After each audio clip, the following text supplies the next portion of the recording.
Sir మాట్లాడండి. మీది మ్యూట్లో ఉంది. ఆడియో ఒకసారి అన్మ్యూట్ చేసుకోండి.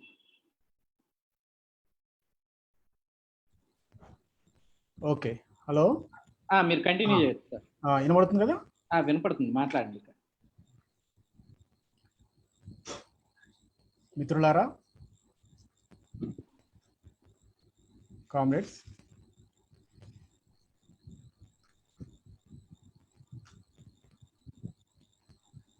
The Richard of the earth అనే ఇంగ్లీష్ పుస్తకం, తెలుగులో అభాగ్య జీవులు. దీన్ని మొదట 1961లో ఫ్రెంచ్లో ఫ్రాంజ్ ఫనాన్ చే ఇది రాయబడింది.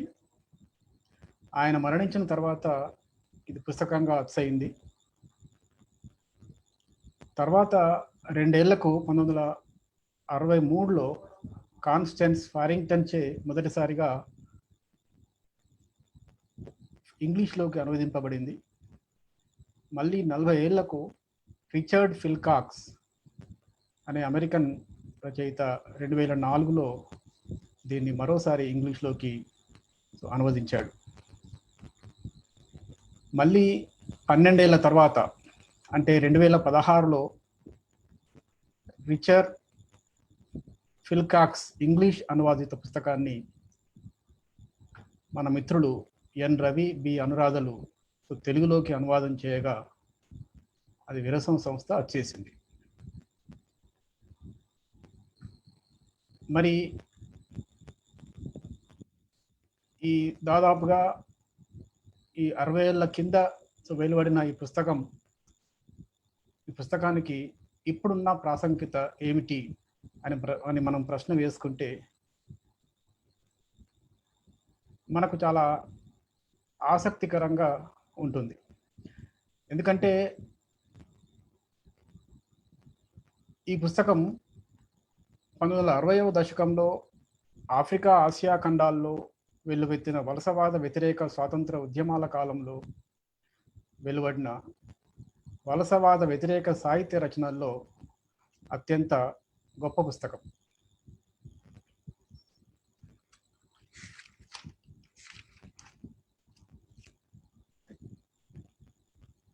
ఇందులో ఫ్రాంజ్ ఫనాన్ యుద్ధానంతరపు నిర్వలసీకరణ ఉద్యమాన్ని, ముఖ్యంగా ఆఫ్రికాలో, మరీ ప్రత్యేకించి అల్జీరియాలో జరిగిన నిర్వలసీకరణ ఉద్యమాన్ని విశ్లేషించాడు.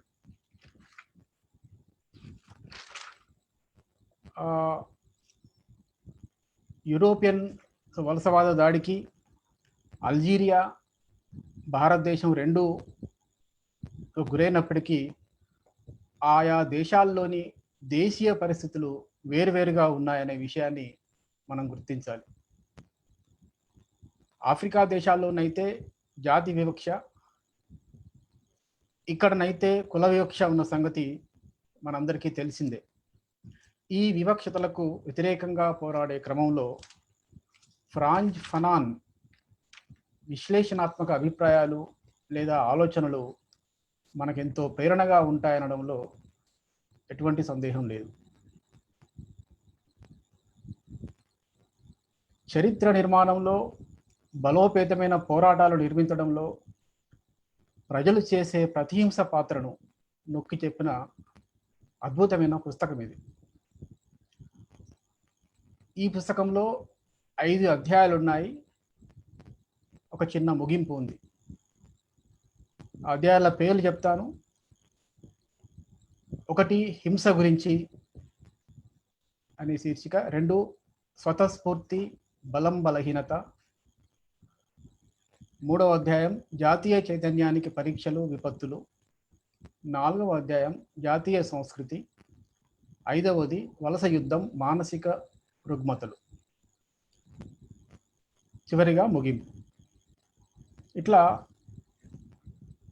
ఒక 5 అధ్యాయాలతో ఒక చిన్న ముగింపుతో మొత్తం 272 పేజీలతో ఈ పుస్తకం తెలుగులోకి వచ్చింది. ముఖ్యంగా మన భారతదేశం లాంటి దేశంలో కుల అసమానతలు, కుల వివక్ష, అలాగే అనేక అస్తిత్వాల సమస్యలు ఉన్న నేపథ్యం, అలాగే ప్రస్తుతం అమెరికాలో చెలరేగుతున్న నల్ల జాతీయుల ఉద్యమం, బ్లాక్ లైవ్స్ మ్యాటర్ అనే విషయాలను మనం నేపథ్యంలోకి తీసుకుంటే ఈ పుస్తకము యొక్క ప్రాసంగికత ఎంతో ఉందని మనం అర్థం చేసుకోవచ్చు. ఫ్రాంజ్ ఫనాన్ అతడు దీనికంటే ముందు ఫ్రాన్స్లో మెడిసిన్ చదువుతూ ఆ మెడిసిన్లో సైకియాట్రీ అనే స్పెషలైజేషన్ తీసుకొని చదివాడు. ఆ తర్వాత అల్జీరియాలో తన వైద్య సేవలు అందిస్తున్న కాలంలోనే అల్జీరియాలో వచ్చిన విప్లవంలో అతను పాల్గొంటాడు. అలా పాల్గొంటున్న క్రమంలోనే ఆ అల్జీరియాలో చాలా విస్తారమైన అనుభవాన్ని సంపాదించాడు. అక్కడి ప్రజల పోరాటాలను, జీవన శైలులను ఈ పుస్తకానికి ప్రధానమైన వనరు ఆ అల్జీరియాలో ఫ్రాంజ్ ఫనాన్ పొందిన అనుభవాలు. ఫ్రాంజ్ ఫనాన్ ఏమంటాడంటే, ఈ ప్రపంచం ఏకరూపతలో లేదు, ఈ ప్రపంచంలో ఇంకా పరాధీన ప్రజలున్నారు. ఇందులో కొన్ని దేశాలకు బూటకపు స్వాతంత్రం లభించింది, మరికొన్ని దేశాలు తమ సార్వభౌమాధికారం కోసం పోరాడుతున్నాయి. స్వాతంత్రం పొందిన మరికొన్ని దేశాలపై నిరంతరం సామ్రాజ్యవాదుల దురాక్రమణ ప్రమాదం పొంచి ఉంది. కొన్ని దేశాల్లో విభజించి పాలించే సూత్రం అమలు చేసి ఒక నకిలీ వెన్నెముక లేని పెట్టుబడిదారీ వర్గాన్ని తయారు చేశారు సామ్రాజ్యవాదులు. మరికొన్ని చోట్ల జాతి వివక్షను పెంచి పోషిస్తున్నారు. అందువలనే ప్రపంచ ప్రజల ఐక్యత ఇంకా పూర్తి కాలేదంటాడు ఫనాన్. ఆఫ్రికా, ఆసియా, లాటిన్ అమెరికాల్లోని ప్రజలకు విప్లవకర సామ్యవాదాన్ని సాధించాలని, లేకపోతే ప్రజల్ని పూర్వం దోచుకున్న వలసవాద శక్తులే ఒక్కొక్క దేశాన్ని దెబ్బతీస్తాయని హెచ్చరించాడు. ఇప్పుడు వలసవాదుల దగ్గర ఒక బల ప్రయోగం ఒక్క మార్గమే ఉన్నది. మరి వలస పీడితులైన ప్రజల ముందు కూడా ఒకే ఒక్క మార్గం ఉందంటాడు. అది బానిసత్వము లేక సార్వభౌమాధికారము అంటాడు. ఇంకా ఏమంటాడంటే, ప్రపంచపు గతి క్రమాన్ని మార్చడానికి వలస దోపిడీ అంతం కావాలని చెప్తాడు. దాన్నే నిర్వలసీకరణ అని అంటాం. మరి ఈ నిర్వలసీకరణ క్రమం ఏ ఇంద్రజాలం వల్లనో, ఒక ప్రకృతిపై వైపరీత్యం వల్లనో, లేదా పెద్ద మనుషుల ఒప్పందాల వల్లనో సాధ్యమయ్యేది కాదు. ఈ నిర్వలసీకరణ క్రమం ఒక చారిత్రక క్రమం. దానికి రూపాన్ని, సారాన్ని అద్దేది ప్రజల పోరాటోద్యమం. ఈ ప్రజా పోరాటోద్యమంలో పరస్పర విరుద్ధ స్వభావాలున్న రెండు బలాలు తలపడతాయన్నాడు. ఒకటి వలస పాలకులు, వలస పాలితులైన ప్రజల మధ్య సహజీవనం, ఘర్షణ రెండూ హింసాపూరితంగా ఉంటాయన్నాడు. కనుక వాళ్ళ మధ్య ఒక నిర్ణయాత్మకమైన ఘర్షణ జరిగితే తప్ప నిర్వలసీకరణ సాధ్యం కాదని అంటాడు.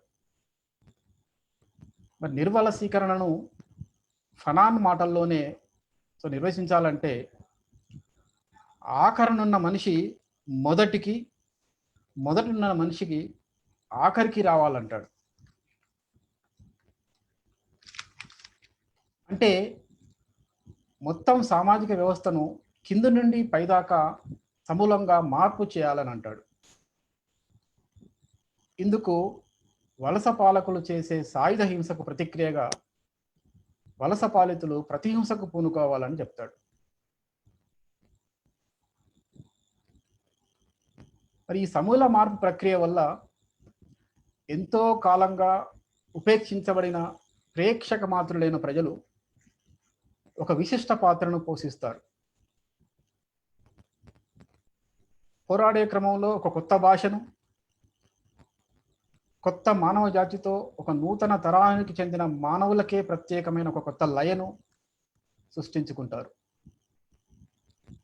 యథార్థంగా చెప్పాలంటే నిర్వలసీకరణ ఒక నూతన మానవుల సృష్టి. ఈ సృష్టికి ఏ మానవాతీత శక్తి కారణం కాదు.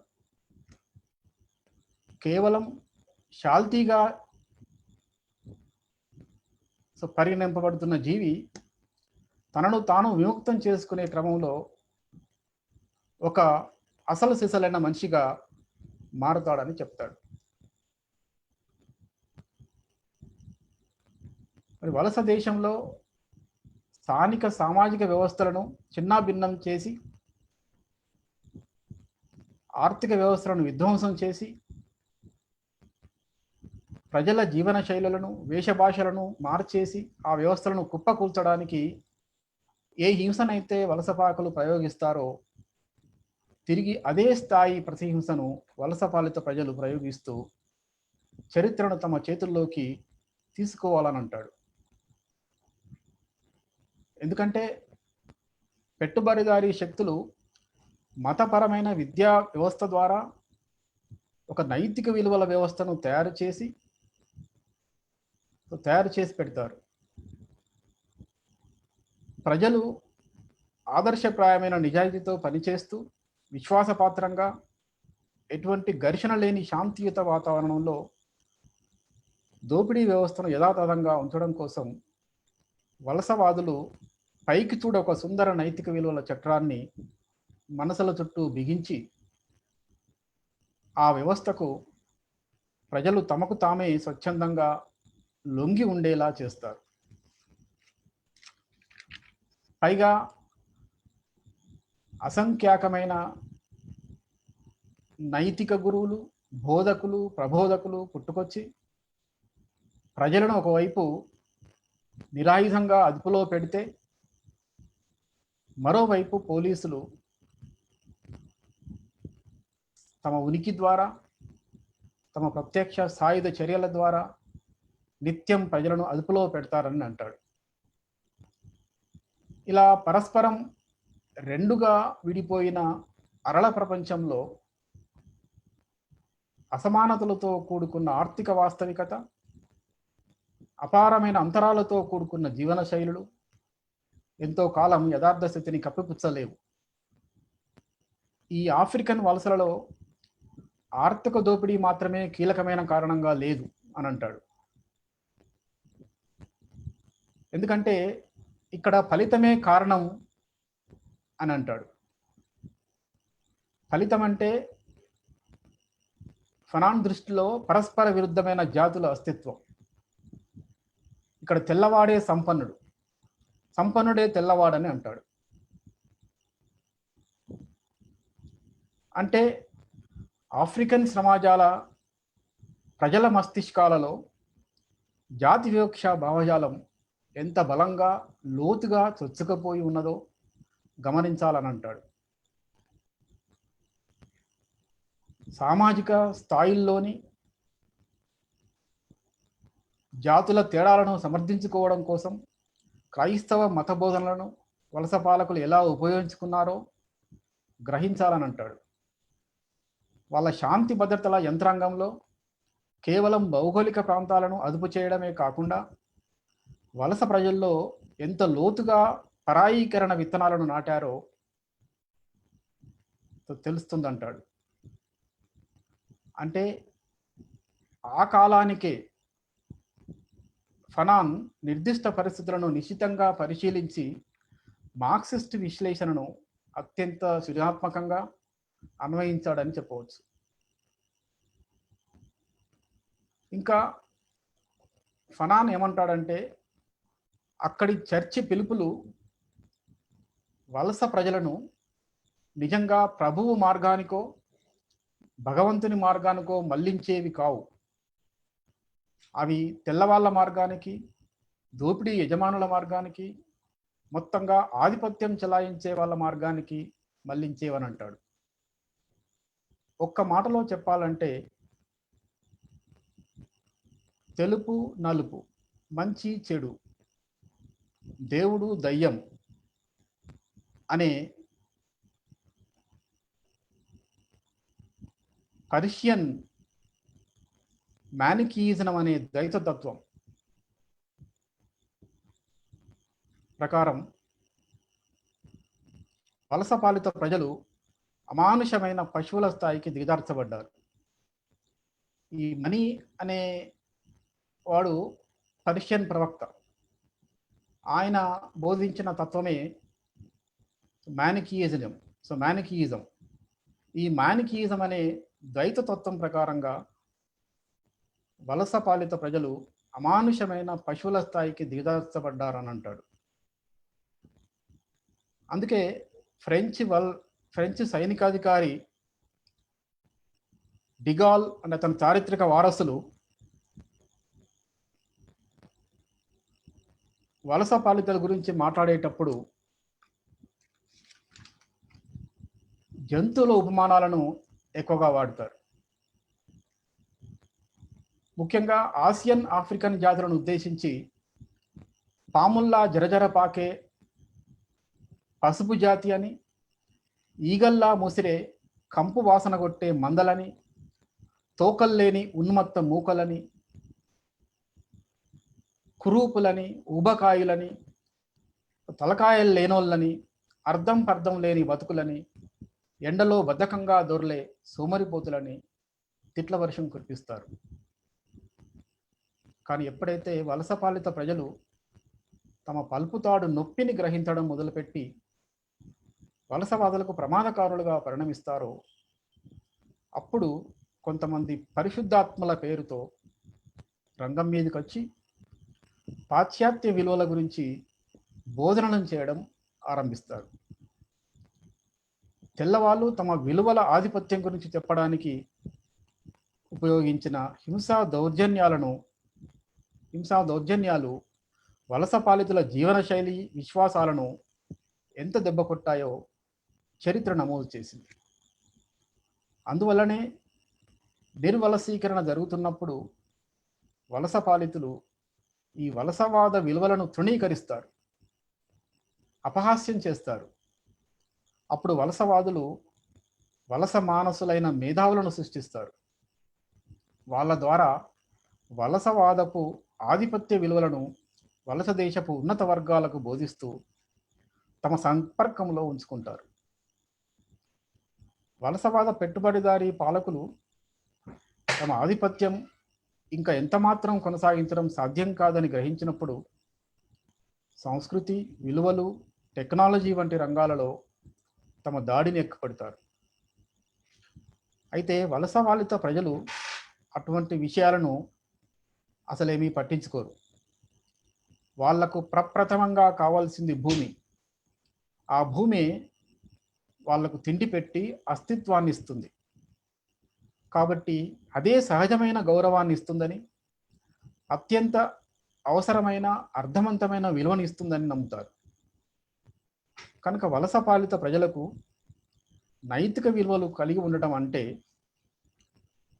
వలస పాలకుల అహంకారాన్ని అణిచివేయడం, వాళ్ళ హింసా వలయాన్ని ఛేదించి ఏకంగా వాళ్ళనే చిత్రంలోంచి తొలగించే మౌలిక సాయుధ పోరాటం చేయడం అని అర్థం చేసుకోవాలని అంటాడు. ఈ మౌలిక పోరాట క్రమంలో ప్రజలు ఒక విశ్వవ్యాప్త వైఖరిని తీసుకుంటారని అంటాడు. రొట్టె నేల, రొట్టె నేల, రొట్టె నేలను ఎలా సంపాదించుకుంటాం అనేదే వాళ్లకు తక్షణ అత్యవసరమైన అంశం. దీన్ని వలసవాద మేధావులు, వలసవాద మానసపుత్రులు ఒక మొండి అయిన, సంకుచితమైన, అప్రధానమైన అంశంగా చూస్తే, మనం మాత్రం దీన్నే అంతిమంగా అత్యంత సత్ఫలితాలనిచ్చే సమర్థవంతమైన కార్యసాధక మౌలిక అంశంగా చూడాలని అంటాడు ఫనాన్. మరి వలసపాలిత ప్రజలకు తమ విముక్తికి ఏ మార్గం అనుసరించాలనేది వలసదారుడే చూపుతాడు, వలసవాదే చూపుతాడు. ఎలాగైతే హింస, బలప్రయోగాలే వలస పాలనకు శాసనబద్ధతను ఇచ్చాయో, అవే ప్రతిహింస బలప్రయోగాల ద్వారా వలస పాలితులు తమను తాము విముక్తం చేసుకుంటారని అంటాడు. ఈ పోరాట ఆచరణే ప్రజల్ని చైతన్యపరిచి వారికి సాధనాలు, గమ్యాలను చూపిస్తుందని అంటాడు. ఇదే వారికి తప్పనిసరి అవుతుందని చెప్తాడు.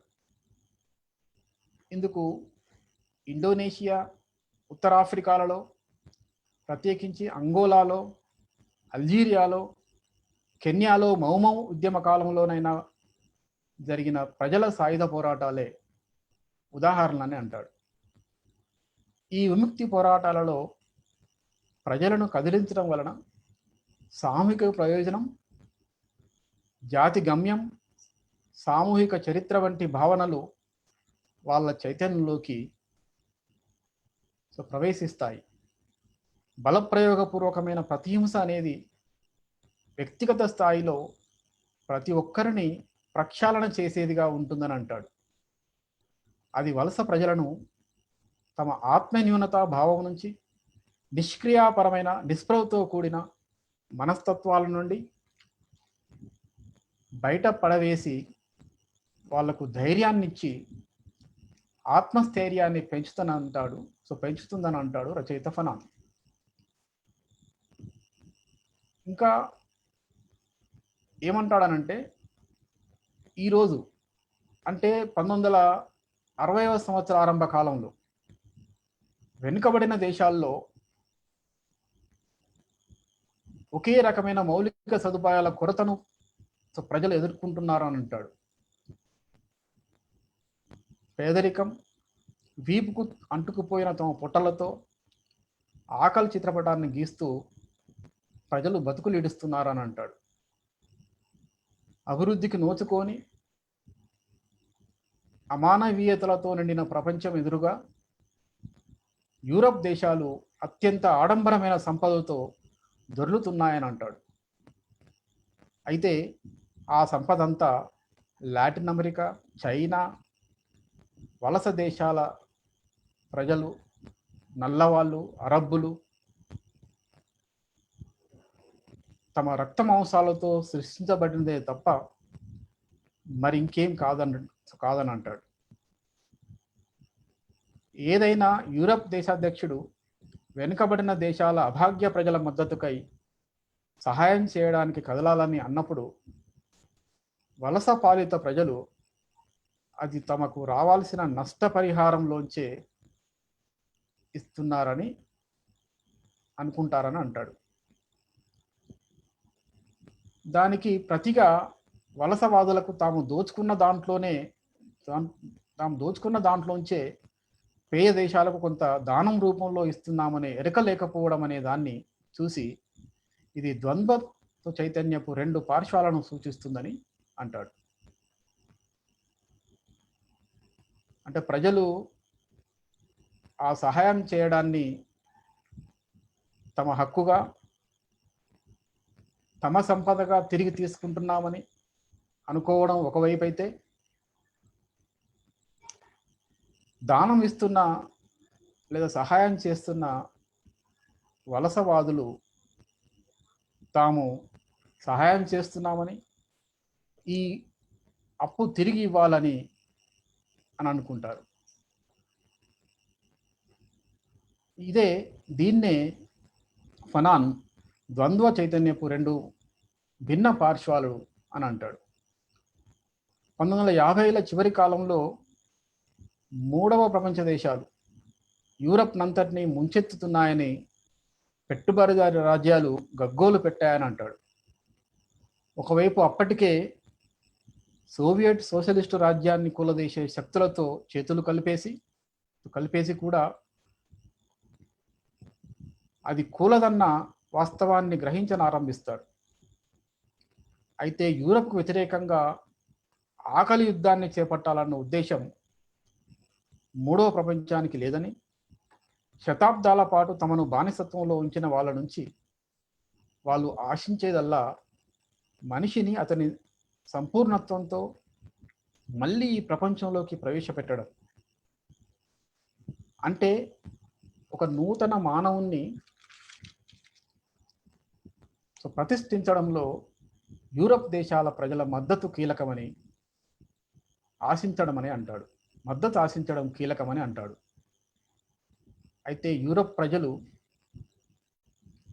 వలస సమస్యలపై గతంలో వలె తమ ఉమ్మడి ప్రభుత్వాల వైఖరిని నిర్విమర్శగా సమర్థించకుండా స్వీయ విమర్శ చేసుకొని ప్రపంచ సాయుధ ప్రజా పోరాటాల పట్ల ఖచ్చితమైన అంతర్జాతీయ ప్రజానుకూలమైన వైఖరిని తీసుకోవాలని ఫనాన్ కోరుతాడు.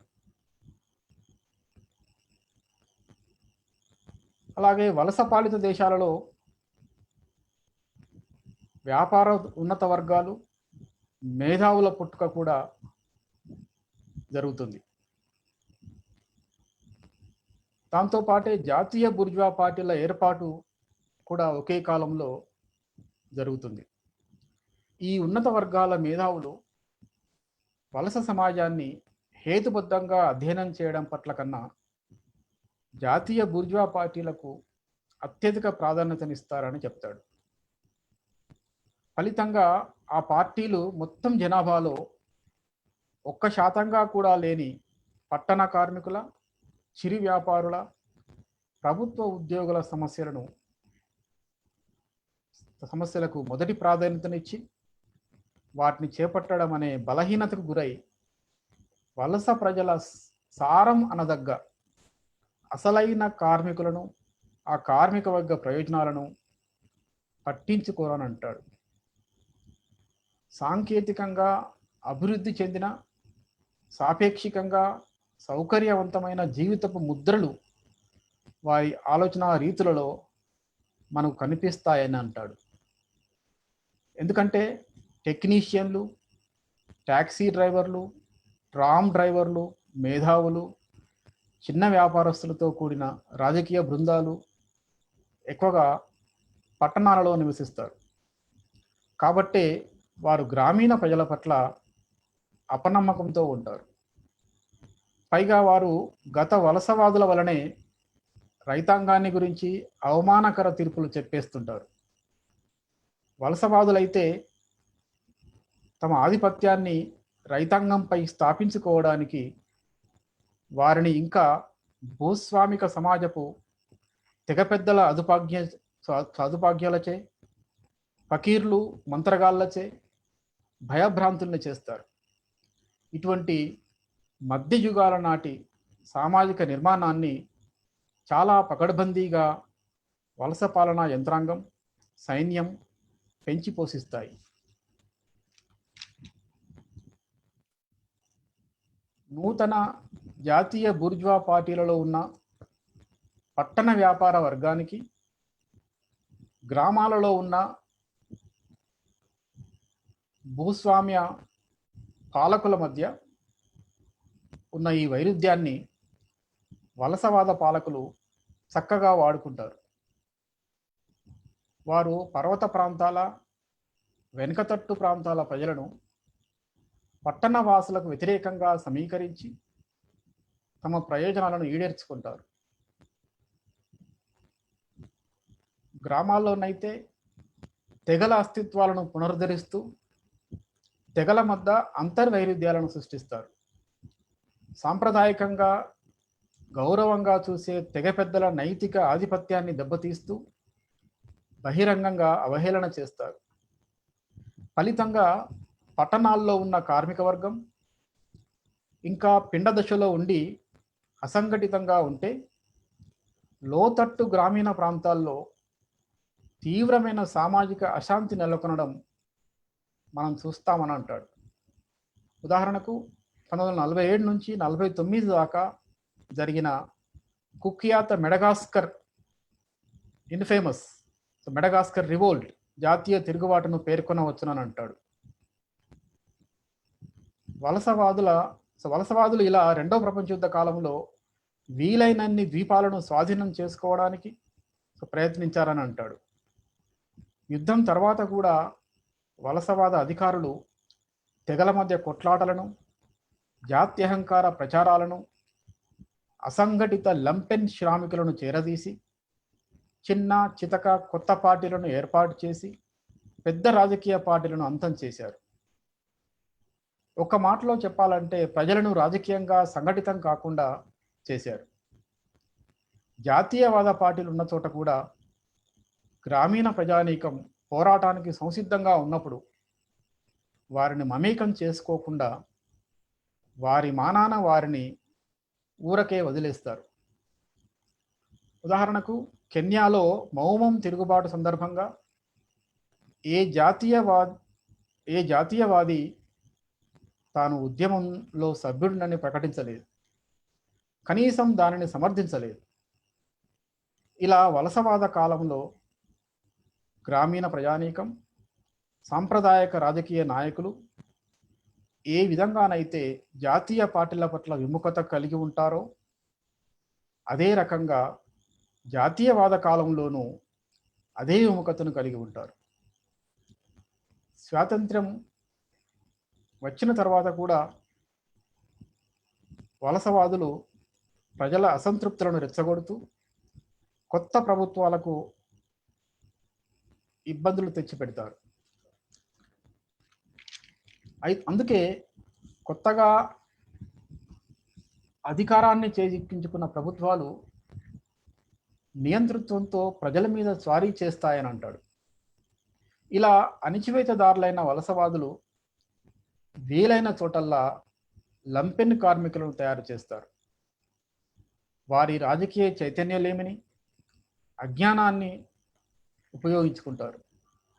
ఉదాహరణకు అల్జీరియా విప్లవ యుద్ధ కాలంలో హర్కీలు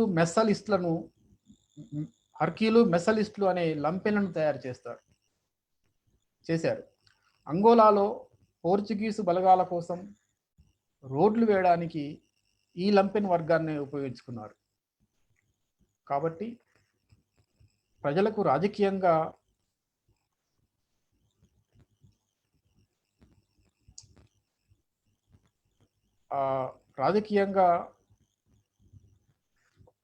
వాళ్ళను చైతన్యం చేయడం అనేది ఒక చారిత్రక అవసరంగా ముందుకు వచ్చిందని అంటాడు. రాజకీయ పోరాటం ద్వారా కానీ, సాయుధ పోరాటం ద్వారా కానీ వలస ప్రజలకు ఏవైనా లాభాలు లభించాయంటే అదేదో వలసవాదుల మంచితనం వలనో వారి హృదయ పరివర్తన వలనో రాలేదని వారిని గ్రహింపజేయాలని అంటాడు. మొత్తానికి విప్లవకర రాజకీయాలే పాత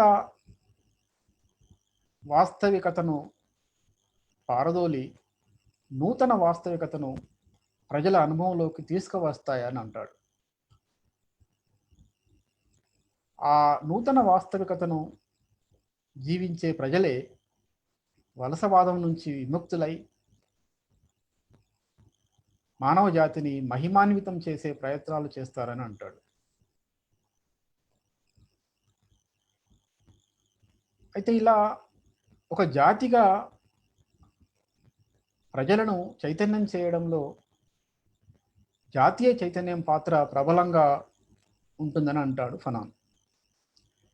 అయితే ఈ జాతీయ చైతన్యం ప్రజా సమీకరణ వల్ల కలిగిన నిర్దిష్టమైన ఫలితం కాకపోతే అది ఒట్టి డొల్ల భావనే అవుతుంది. వెనుకబడిన దేశాలలోని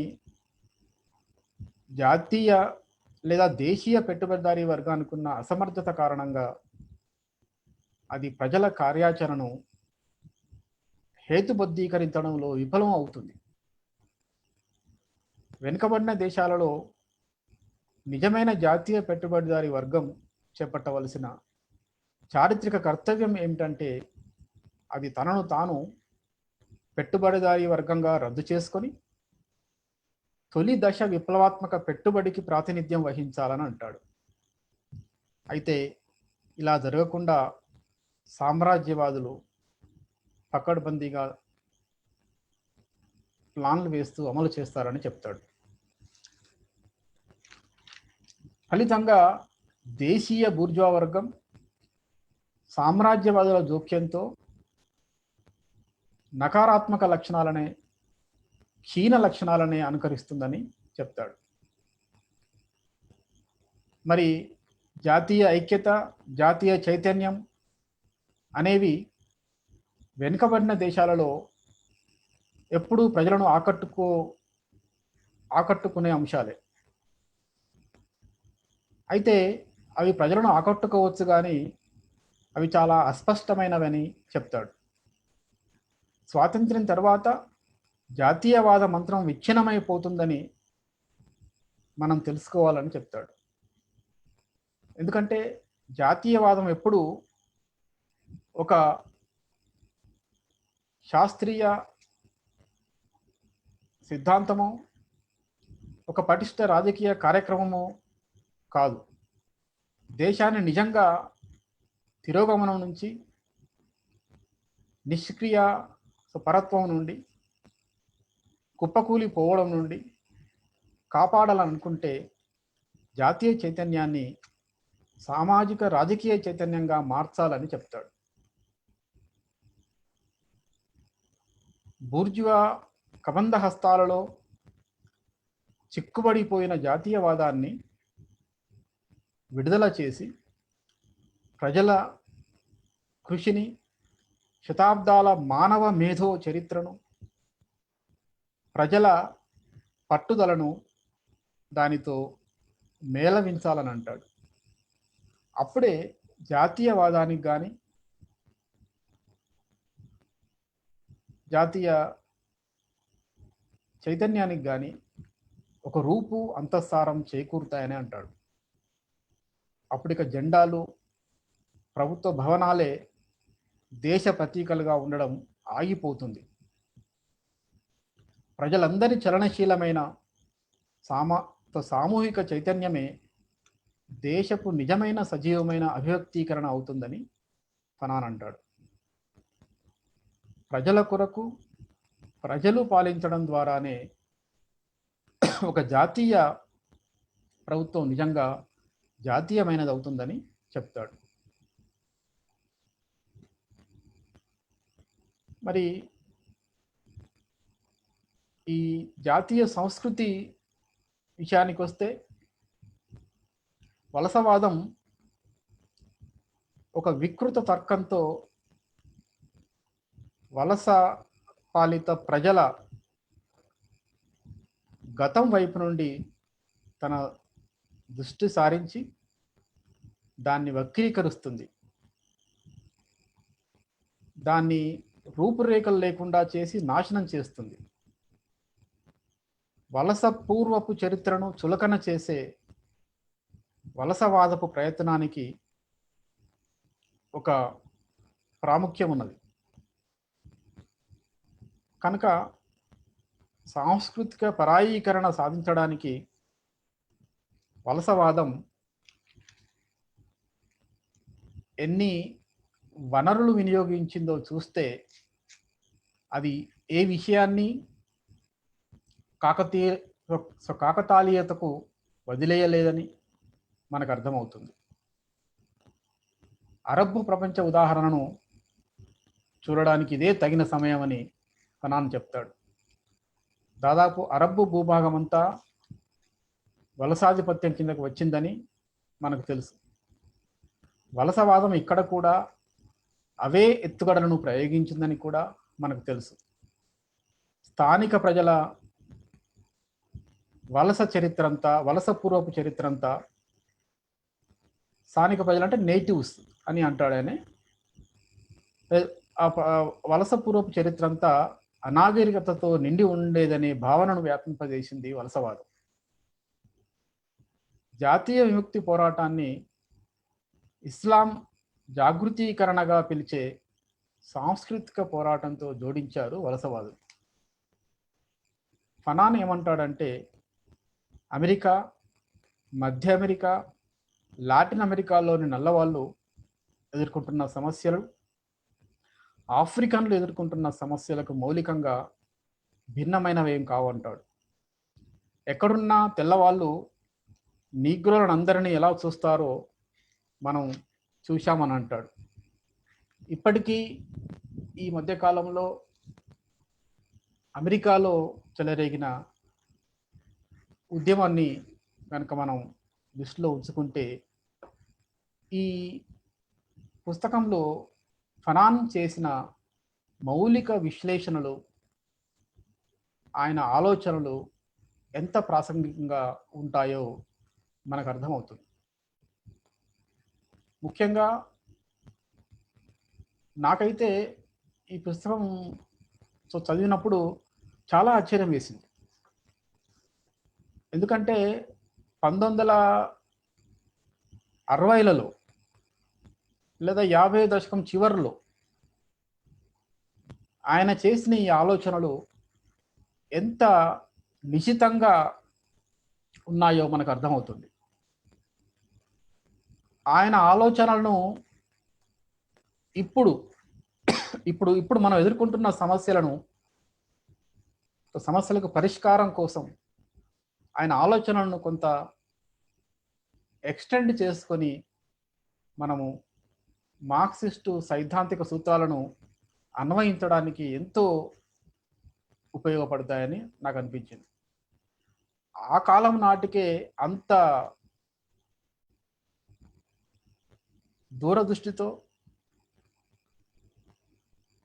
దూరదృష్టి అంటే అదేదో భౌతిక పరిస్థితులతో ప్రమేయం లేకుండా అదొక దివ్య దృష్టి లాంటిది ఏం కాదు. నిజానికి ఫ్రాంజ్ ఫనాన్ ఆనాటి ప్రపంచ పరిస్థితులను దృష్టిలో పెట్టుకొని మార్క్సిస్ట్ సైద్ధాంతిక సూత్రాలను అన్వయించి ఒక అద్భుతమైన పరిశీలనలు చేశాడు అని అనిపించింది. ఇప్పుడు వాటిని మనం ఇప్పుడున్న స్థలకాల పరిస్థితులకు తగిన విధంగా ఆయన విశ్లేషణలను, ఆయన ఆలోచనలను మరింత మనం విస్తరించి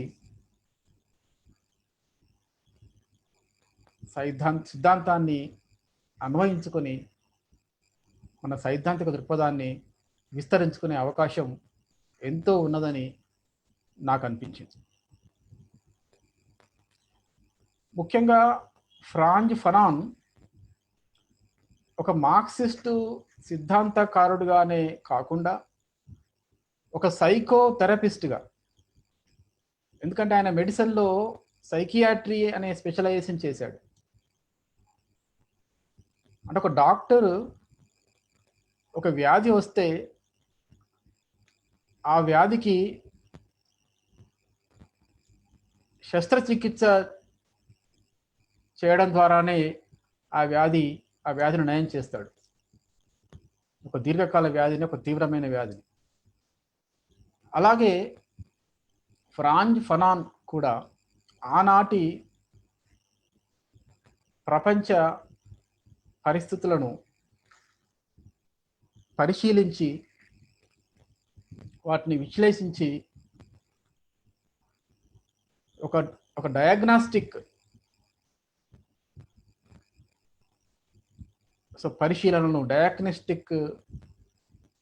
పరిశీలనను ఆలోచనను చేశాడు. డాక్టర్ ఎట్లయితే డయాగ్నాసిస్ చేసి తగిన మెడిసిన్ ద్వారా లేదా శస్త్రచికిత్స ద్వారా వ్యాధిని నయం చేస్తాడో అలాంటి డయాగ్నాస్టిక్ పరిశీలనలు మనం ఈ పుస్తకంలో చూస్తాం. ఈ పుస్తకంలో చాలా చాలా సృజనాత్మకంగా తన ఆలోచనలు మనకు కనబడతాయి. చాలామంది ఇతర సిద్ధాంతవేత్తల వలె కాకుండా తన అనుభవాలను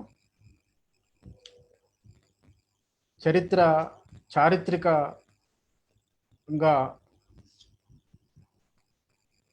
ప్రజల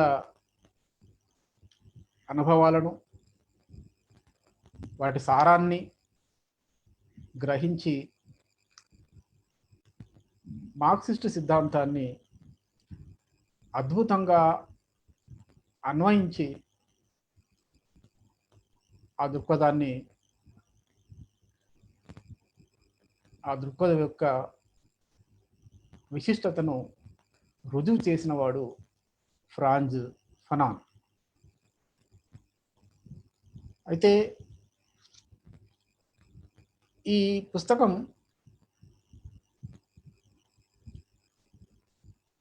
ఈ అనువాదంలో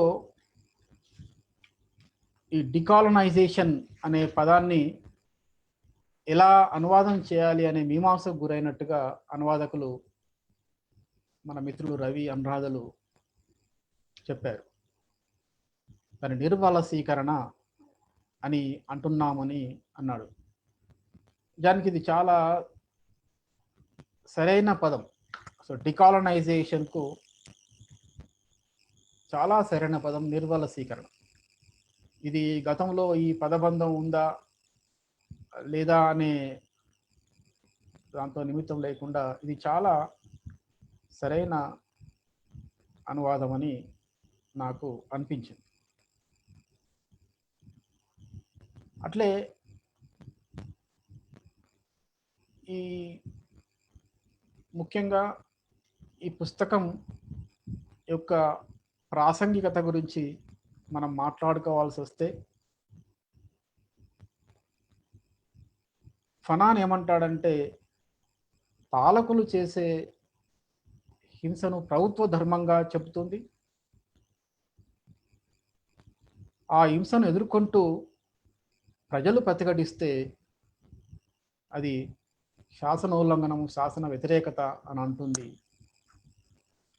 కాబట్టి పాలకులు ఎలాగైతే హింస బలప్రయోగాల ద్వారా ప్రజలను అణిచేస్తూ తమ దోపిడీని నిరాటంకంగా కొనసాగించుకుంటారో, ఆ దోపిడీని నిర్మూలించడానికి ప్రజలకు వేరే మార్గమేమి లేదు. అదే స్థాయిలో ప్రతిహింసగా బలప్రయోగంతో తప్ప మనం ఆ దోపిడీని నివారించలేమని చెప్తాడు. ముఖ్యంగా ఇలాంటి స్థితి ఉన్నప్పుడు మానవత్వం గురించి కూడా ఈ పుస్తకంలో చెప్తాడు. అసలు మానవత్వం అనేది పోరాటం ద్వారానే మానవత్వం అనేది కాపాడబడుతుంది, మానవత్వం అనేది రుజువు చేయబడుతుంది అని కూడా చెప్తాడు. అంటే ఏ సున్నిత భావనలైనా ఈరోజు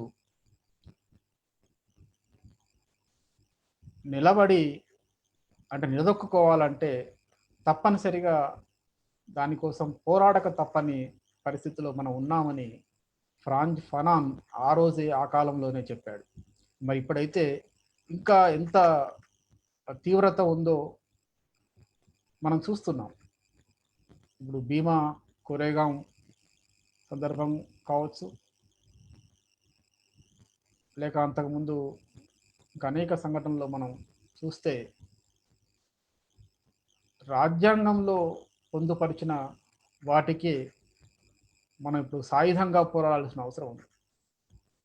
నిజానికి రాజ్యాంగ హక్కులను ప్రజలు పొందడం అనేది తమ హక్కు. అది మరి వాటి కోసం అంటే ఎంత ఫార్స్గా తయారైంది. నిన్న మిత్రుడు పాని మాట్లాడుతూ ఇటువంటి పరిస్థితుల్లో ఒక సాంస్కృతిక ప్రతివ్యూహం మనం రూపొందించుకోవాలని చెప్తాడు. నిజానికి ఫ్రాంజ్ ఫనాన్ పుస్తకం చదివినప్పుడు ఇప్పుడున్న పరిస్థితిని మనం బేరీజ్ వేసుకుంటే ఎంతగా పాలకుల యొక్క హింస తీవ్రతరమై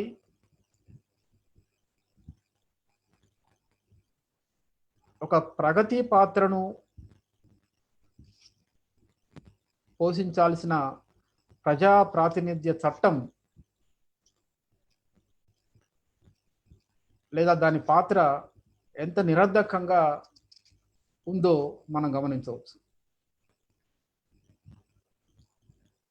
ముఖ్యంగా దీన్ని ఎదుర్కోవడానికి ఫ్రాంజ్ ఫనాన్ కూడా ఈ పుస్తకంలో జాతీయ చైతన్యం అనేది ఇప్పుడు కూడా జాతీయ చైతన్యము, జాతీయ సంస్కృతి, జాతీయ ఐక్యత లాంటి పదాలు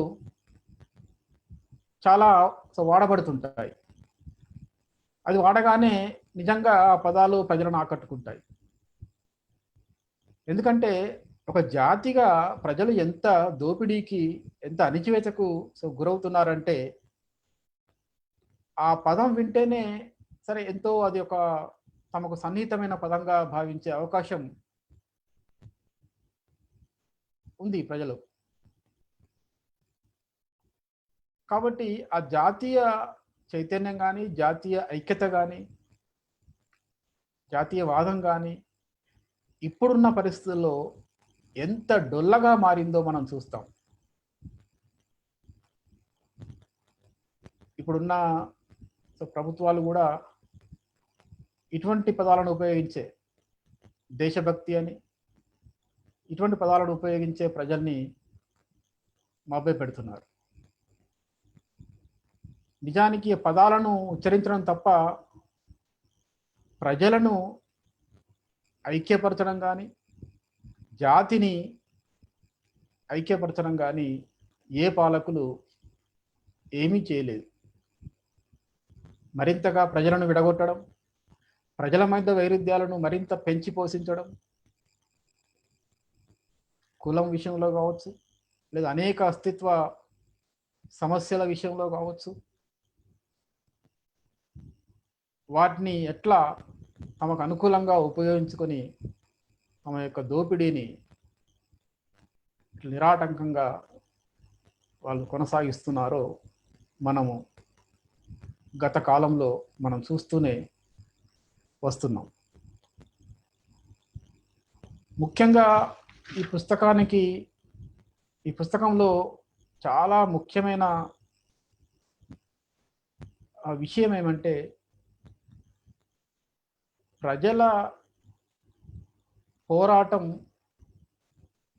ఎంత బలంగా ఉండాలి, ఎలా ఉండాలి అనే విషయాన్ని ఫ్రాంజ్ ఫనాన్ నొక్కి చెప్తాడు. అంటే ఈ ప్రజల పోరాటానికి ఒక శాస్త్రీయత, ఒక సైద్ధాంతిక దన్ను ఉంటే తప్ప ఈ పాలకులను ఓడించడం అనేది సాధ్యం కాదనే విషయం మనకి ఈ పుస్తకం ద్వారా మరింత బలపడుతుంది. ముఖ్యంగా 20వ శతాబ్దపు అతి గొప్ప రచనలలో ఒకటిగా ఈ ఫనాన్ రాసిన రెచెడ్ ఆఫ్ ద ఎర్త్, తెలుగులో అభాగ్య జీవులు ఉన్నదనే విషయం మనము గుర్తించాలి. అలాగే ఇప్పుడు బయట దేశాలలో జాతి వివక్ష, తర్వాత మనలాంటి దేశాలలో కుల వివక్ష, అనేక అస్తిత్వాల సమస్యలు, ఈ అస్తిత్వాల దృక్పథాలు, వాదాలు ఈ చెలరేగుతున్న ఈ నేపథ్యంలో ఈ పుస్తకాన్ని చదవడం చాలా అవసరమని నాకు అనిపించింది.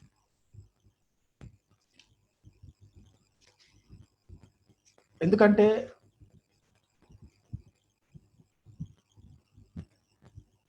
ఈ పాలకుల హింసను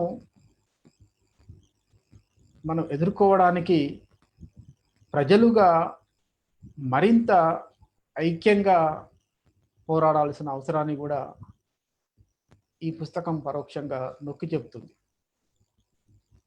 అయితే ఆ పోరాడడానికి మన దృక్పథాన్ని, మార్క్సిస్ట్ దృక్పథాన్ని చాలా చాలా విస్తరించుకోవాలి. మనము ఎప్పటికప్పుడు తలెత్తుతున్న పరిస్థితుల్ని చాలా తాజాగా వాటిని పరిశీలించడము, వాటికి సిద్ధాంత అన్వయం చేయడము, దృక్పథాన్ని ఎప్పటికప్పుడు విస్తరించుకొని ప్రజాశ్రేణుల్ని కలుపుకపోవడం అనేది చాలా ముఖ్యంగా మనకు అనిపిస్తుంది. అయితే ఇలా అనిపించే క్రమంలో ముఖ్యంగా మనలాంటి దేశాలలో పెద్ద సమస్య ఏమిటంటే, మిగతా దేశాలకు లేని ఒక ప్రత్యేక సామాజిక నిర్మాణాలు మన దేశంలో ఉన్నాయి. కులం. అయితే ఈ కుల వివక్ష అనేది, ఈ కుల హైరార్కీ అనేది ఎంత బలంగా మన మనస్సుల్లో నాటుకుపోయిందో నాకు తెలుసు. ఫ్రాంజ్ ఫనాన్ కూడా ఈ చివరి అధ్యాయంలో ఒక మానసిక రుగ్మతలు చికిత్స అనే, వలస యుద్ధం మానసిక రుగ్మతలు అనే 5వ అధ్యాయానికి శీర్షిక పెడతాడు. అంటే అనాదిగా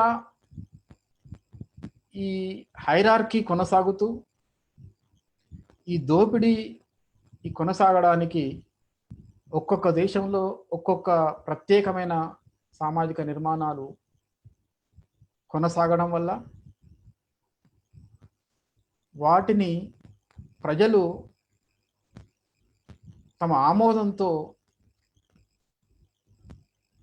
అమలు చేయడం వల్ల అవి వాళ్ళ భావజాలంలో భాగంగా అవి ఉంటూ వస్తున్నాయి. అయితే ఆ భావజాలం కేవలం ఉపరితలమైన అంశంగా చూడడానికి అవకాశం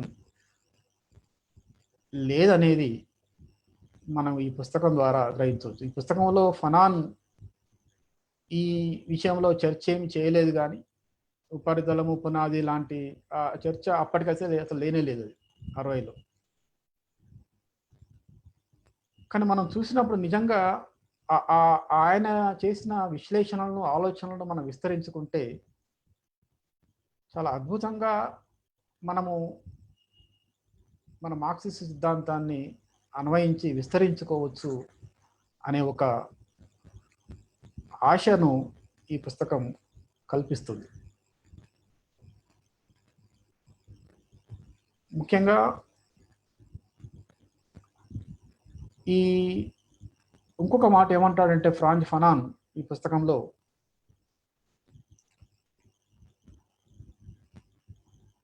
మానవత్వం విషయంలో మాట్లాడుతూ, మృత్యువు నిస్పృహలకు యువతల వాళ్ళకు మానవత్వం కనబడుతుంది, మన పోరాటకారులకైతే మృత్యువు నిస్పృహల ఆవల వైపు మానవత్వం ఉంటుంది అని అంటాడు. అంటే పోరాటం చేస్తూ మృత్యువుకు సంసిద్ధం కావడం ద్వారానే మానవత్వాన్ని మనము కాపాడుతూ దాన్ని రక్షించవచ్చు అన్నట్టుగా చెప్తాడు. అంటే ఇలా చాలా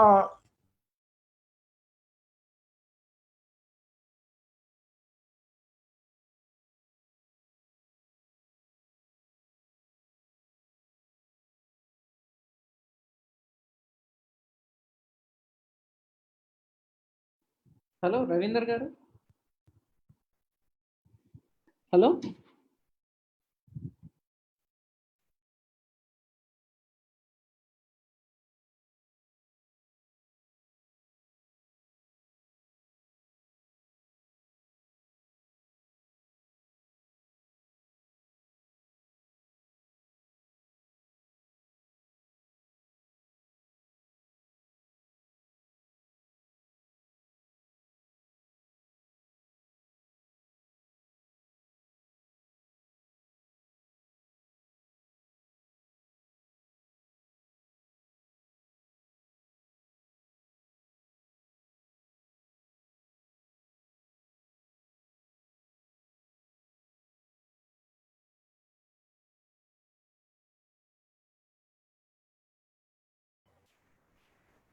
రవీందర్ గారి నెట్వర్క్ డిస్కనెక్ట్ అయినట్లుగా ఉంది. చేసుకుందాం.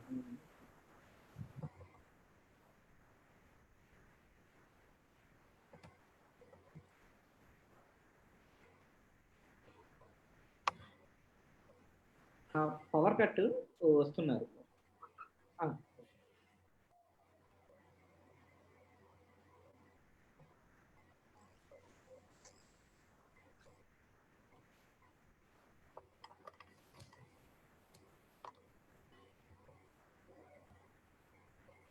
అన్మ్యూట్ చేసుకోండి సార్. హలో మిత్రులారా, కరెంట్ పోవడం వల్ల అంతరాయం కలిగింది, క్షమించండి.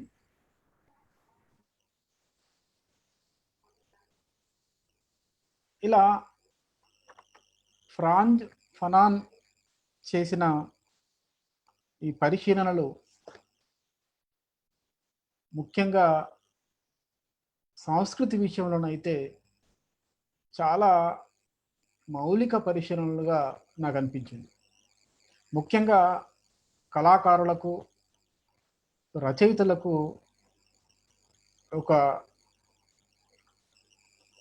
ఒక మంచి చక్కని మార్గదర్శకత్వాన్ని అందించే ఒక పుస్తకంగా ఆ ఫనాన్ అభిప్రాయాలు మనకు ఈ పుస్తకంలో కనబడతాయి. ఒక రకంగా చెప్పాలంటే కళాకారులకు ఒక మేనిఫెస్టో లాంటి పుస్తకం ఇది. ఎందుకంటే సంస్కృతి విషయంలో ఎంత ఆయన గొప్పగా చెప్తాడంటే, సంస్కృతి అనేది నిజానికి అదొక ముద్ద. ఇది నిర్దిష్టంగా సంస్కృతి అని చెప్పలేని పరిస్థితి మన భారతదేశంలో ఉంటుంది. ఎందుకంటే అది అన్నిటినీ కలగలుపుకొని ఉన్న ఒక సమాహారం. అందుకే ఫనాన్ అంటాడంటే ఒక చోట, జాతీయ సంస్కృతి కంటే జాతి గొప్పదని చెప్తాడు ఆయన. ఎందుకంటే సంస్కృతి జాతి కోసమే కాబట్టి జాతిని నిర్లక్ష్యం చేసి, ప్రజలను నిర్లక్ష్యం చేసి కేవలం సంస్కృతికై మనం ఆరాటపడడంలో అర్థం లేదని చెప్తాడండి. కాబట్టి జాతి ప్రయోజనాలు, ముఖ్యంగా ప్రజల ప్రయోజనాలు, జాతి అంటే మళ్ళీ జాతి అంటూ కూడా ఒక ప్రత్యేకంగా ఏక రూపత లేని జాతి మన దేశంలో కూడా ఉంది. మన ఏ జాతి, అనేక రకాల జాతులు, సంస్కృతులు, భిన్న జీవన శైలులు, అత్యద్భుతమైన వైవిధ్యం ఉన్న మన దేశం. అయితే ఆ వైవిధ్యాలన్నింటినీ కూడా చెరిపేసి ఈరోజు సామ్రాజ్యవాదం, ఇక్కడున్న దళారీ పెట్టుబడిదారి వర్గం సో మిలాఖత్తో ఎంత దుర్మార్గంగా వ్యవహరిస్తుందో మనం చూస్తున్నాం. ఇదంతా కూడా నిజానికి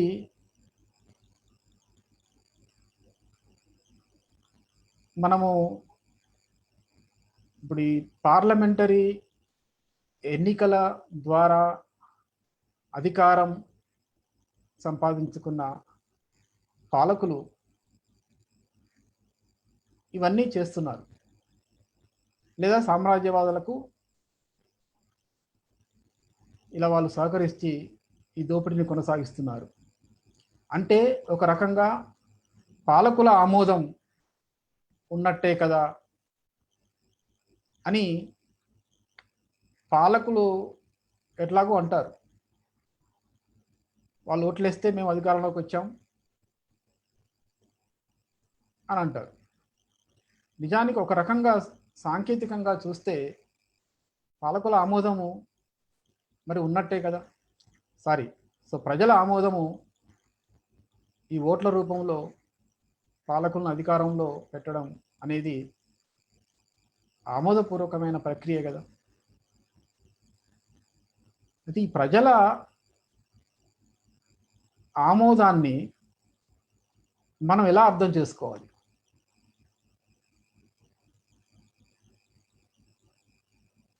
నిన్న పాని చెప్పిన విషయంలో కూడా ఇది చాలా ముఖ్యమైన అంశం నాకు అనిపించింది. ముఖ్యంగా నేను పానితో మాట్లాడేటప్పుడు చెప్పాను, చాలా కాలంగా ఈ పార్లమెంటరీ ఈ వ్యవస్థ గురించిన ఈ రాజ్యాంగబద్ధ ప్రజాస్వామ్యం గురించిన వాటి విషయంలో చాలా తీవ్రమైన ఆలోచనలు నాలో చాలా మదనం అవుతూనే ఉన్నాయి చాలా కాలంగా. దీన్ని ఎలా ఎదుర్కోవాలి? నిజానికి దాన్ని ఎదుర్కొంటే తప్ప మనం ప్రజల్ని ఏకం చేయడం అనేది సాధ్యం కాదు. గుండుగుత్తగా గతంలో చెప్పినట్టుగా రాజ్యాంగాన్ని మనం వ్యతిరేకించడము లేదా బహిష్కరించడము మన గతంలో చెప్పేవాళ్ళం ఒక కాలంలో. సరే, అప్పటికి అదొక అవసరంగా ఉన్నదేమో కానీ ఇప్పుడైతే అలా మాట్లాడమని చాలా వెనుకబాటు ఆలోచనగా నాకు అనిపిస్తుంది. అసలు సిద్ధాంతాన్ని ఇప్పటి పరిస్థితులకు సరిగ్గా అన్వయిస్తే అలాంటి ఆలోచనలు ఉండే అవకాశమే లేదు, అట్లా మాట్లాడే అవకాశమే లేదు. అట్లా మాట్లాడితే వాడు సరైన మార్క్సిస్ట్ కాదని నాకు అనిపిస్తుంది. అందుకే దాన్ని కూడా మనం దాని పాత్రను రాజ్యాంగబద్ధ ప్రజాస్వామ్యం యొక్క పాత్రను మనం శాస్త్రీయంగా గతితార్కికంగా చూడడం కూడా చాలా అవసరం. దాని డొల్లతనాన్ని ప్రజలకు ఎలా మనము చెప్పాలి, ప్రజల చైతన్యంలో దాన్ని ఎలా భాగం చేయాలి అనేది పెద్ద సవాలుగా ఈరోజు ఉందని నేను అనుకుంటున్నాను. ఎందుకనంటే బహుశా ఈ పుస్తకానికి ఇది చెప్పేటి సరే ఇది చాలా భిన్నమైన విషయాలుగా అనిపించవచ్చు, కానీ దీనికి ఎక్స్టెన్షన్గా నేను చెప్తున్నాను. ఎందుకంటే ఫనాన్ ఈ రెచెడ్ ఆఫ్ ద ఎర్త్ అభాగ్య జీవులు పుస్తకాన్ని చదివినప్పుడు ఆయన చేసిన పరిశీలనను ఇంకా మనం ఇంతకాలంగా నిన్న మొన్నటి వరకు అస్తిత్వ సమస్యలను కానీ దళితవాదం శైవాదం లేవనెత్తిన సమస్యలను కానీ లేదా నిర్దిష్ట ప్రత్యేక సమస్యలతో మనము ఎదుర్కొంటున్నప్పుడు అనేక వాదాల రూపంలో చర్చల రూపంలో మనకు సవాళ్ళు ఎదురయ్యాయి. అంటే అవి మనకు భిన్న వర్గాల నుంచి లేదా ప్రత్యర్థి వర్గాల నుంచి వచ్చిన సవాళ్ళుగా చూడడానికి లేదు. ఎందుకంటే వర్గ పోరాటాలని మనం అన్నప్పుడు ప్రజలు ఒక వర్గంగా ఉన్నప్పుడు ఆ వర్గ చైతన్యం ప్రజలకు ఎంత ఉంది అనే దాంతో నిమిత్తం లేకుండా ప్రజాశ్రేణులు తమ తమ ఆకాంక్షల మేరకు తమ తమ సమూహాలు తమ తమ ఆకాంక్షల మేరకు తమ న్యాయబద్ధమైన తమ న్యాయం కోసం పోరాటం చేసే పోరాటాలన్నీ కూడా ఒక వర్గంగా ఉన్న ప్రజల వర్గ పోరాటంలో భాగంగానే ఉంటాయి.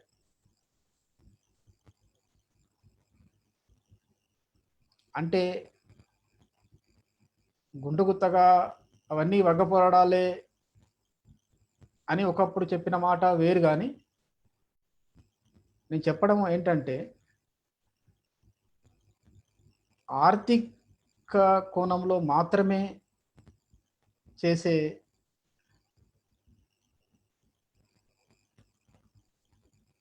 వర్గ పోరాటాలు అని మనం అనుకోవడానికి లేదు. నిజానికి మార్క్స్ చెప్పింది కూడా అదే.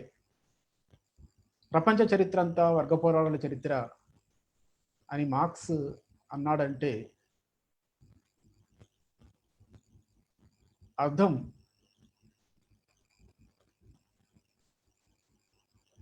ప్రజలు ఆయా దేశాల్లో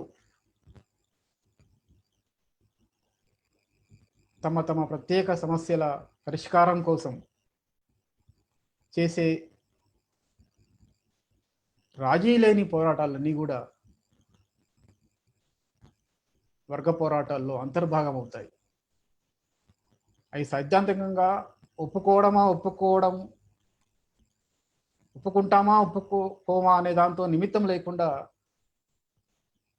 ప్రజలకు వర్గంగా ఉన్నప్పుడు ప్రజలు చేసే పోరాటాలన్నీ ఆ ప్రజల పోరాటాలు అవుతాయి. ఆ ప్రజల వర్గ పోరాటాల్లో అంతర్భాగంగానే అవి ఉంటాయి. అందులో వేర్వేరు అస్తిత్వాలకు సంబంధించిన ఆకాంక్షల కోసం చేసే పోరాటాలు కావచ్చు, స్త్రీ లేదా దళిత లేదా మైనారిటీ,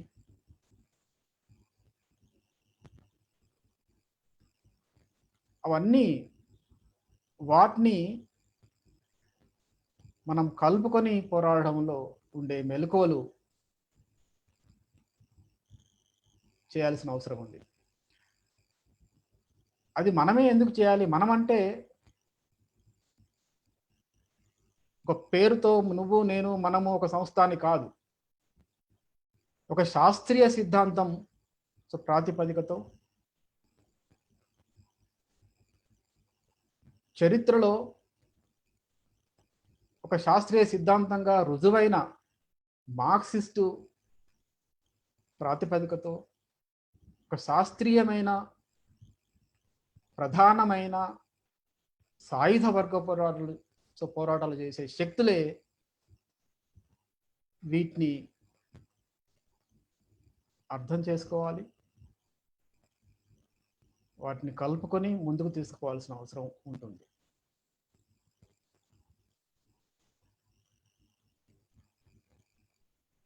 ఒక పీడితుడు తాను చేసే పోరాటం యొక్క పర్యవసానం లేదా గమ్యం తనకు తెలియకపోవచ్చు, ఏమవుతుందో తెలియదు, తన పోరాటం యొక్క ఫలితం ఏమవుతుందో తెలియకపోవచ్చు. ఎందుకంటే ఆ పీడిత సమూహానికి ఉండే చైతన్యము, ఉండే దృక్పథము, దాని యొక్క శాస్త్రీయత వీటన్నిటి మీద ఆధారపడి ఉంటుంది. కానీ ఆ సమూహం చేసే పోరాటం తప్పనిసరిగా వర్గ పోరాటంలో భాగంగానే ఉంటుంది. అది ఓడిపోతుందా గెలుస్తుందా? ఎట్లాగో ఎందుకంటే ఎంత శాస్త్రీయంగా లేకపోతే తప్పనిసరిగా అది గెలవడం చాలా కష్టం. అయితే ప్రజలు చేసే అన్ని పోరాటాలు మరి శాస్త్రీయంగా సరైన దృక్పథంతో ఉంటాయా? ఉండడానికి అవకాశం ఉందా? ఏ కాలంలోనైనా? ఎట్టి పరిస్థితుల్లో అవకాశం లేదు. ముఖ్యంగా మనలాంటి దేశంలో అయితే చాలా వెనుకబాటుతనం, భావజాల రీత్యా, రాజకీయ చైతన్యం రీత్యా వెనుకబాటుతనం ఉన్న మన దేశంలో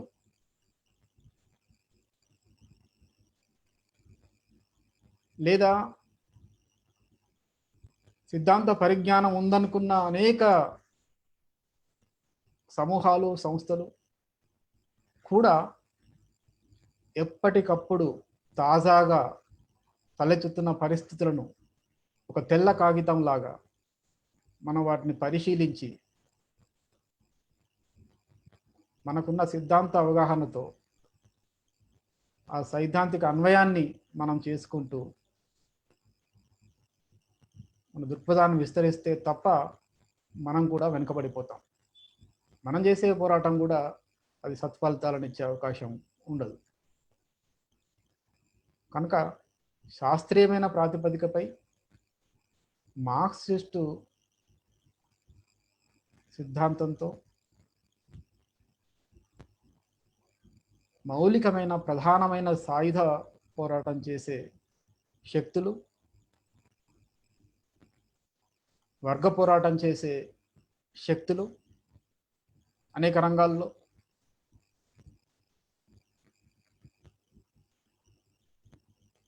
సమాజంలో జరిగే ఏ కదలికనైనా, ముఖ్యంగా ప్రజాశ్రేణుల్లో జరిగే ఏ కదలికనైనా, ఏ భావ వీచికనైనా మనము నెగ్లెక్ట్ చేయడానికి అవకాశమే లేదని నాకు అనిపిస్తుంది.